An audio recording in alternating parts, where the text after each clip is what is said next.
Cast Phantasmal Image as a copy of Muldrotha. Make infinite mana, Storm, and Gravestorm. This might be what you hear when the game ends, but what's actually going on behind the scenes? Welcome back to Better Know a Combo, brought to you by the Spike Feeders.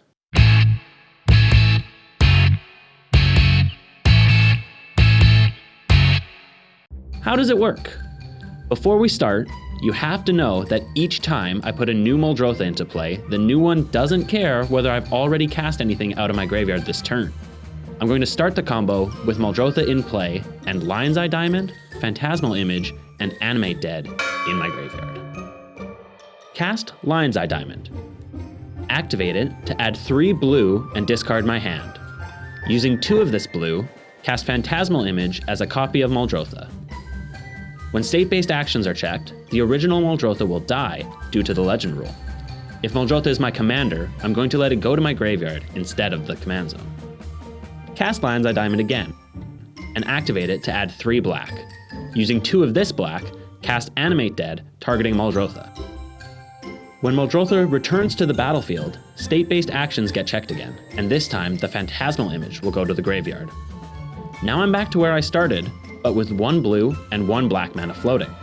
I can repeat these steps as many times as I want, gaining 2 mana each loop. If I need other colors, I can use my floating blue and black to cast the Phantasmal Image and Animate Dead, making other colors of mana with the Lion's Eye Diamond. Along the way to making a pile of mana, I've also racked up a respectable Storm and Gravestorm count. This means I can finish off the game with my favorite X spell, my favorite Storm spell, or my favorite Bitter Ordeal.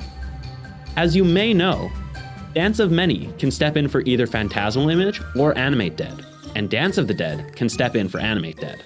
You can also use Necromancy in place of Animate Dead, but you'll only net 1 blue mana per loop. This sounds awesome, but how can people interact? Let's go back to the original description of the combo and talk about the ways you can interact at the times you receive priority. For this example, we'll be using Phantasmal Image and Animate Dead. This combo casts a lot of spells and triggers a lot of abilities.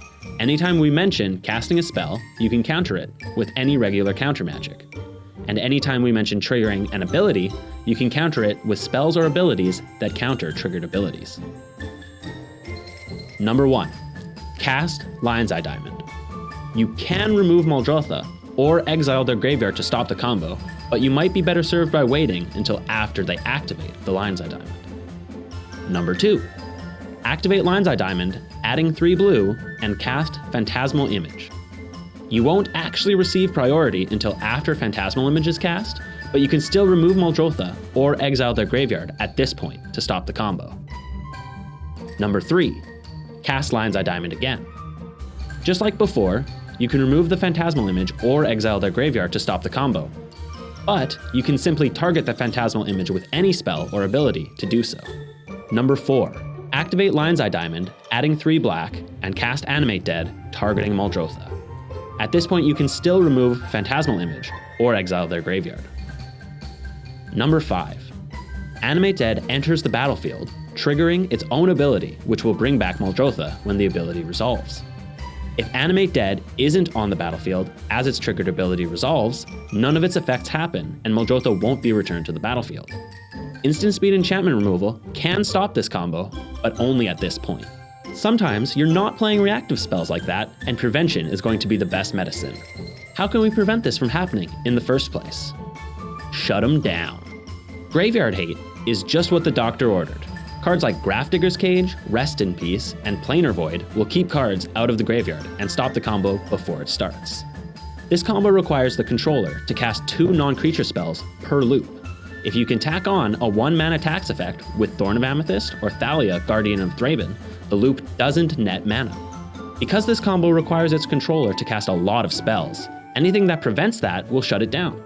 Break out your Rule of Law, Damping Sphere, and Eidolon of Rhetoric. That about does it for this installment of Better Know a Combo. If you have a combo you want to see explained, make sure to let us know in the comments below. And until next time, be sure to keep all your graves tidy. Hey, thanks for checking out the Spike Feeders on YouTube. If you like this content and you want to see more, make sure you click subscribe. If you love this content, click on the link to our Patreon. Every dollar helps us create more videos like this.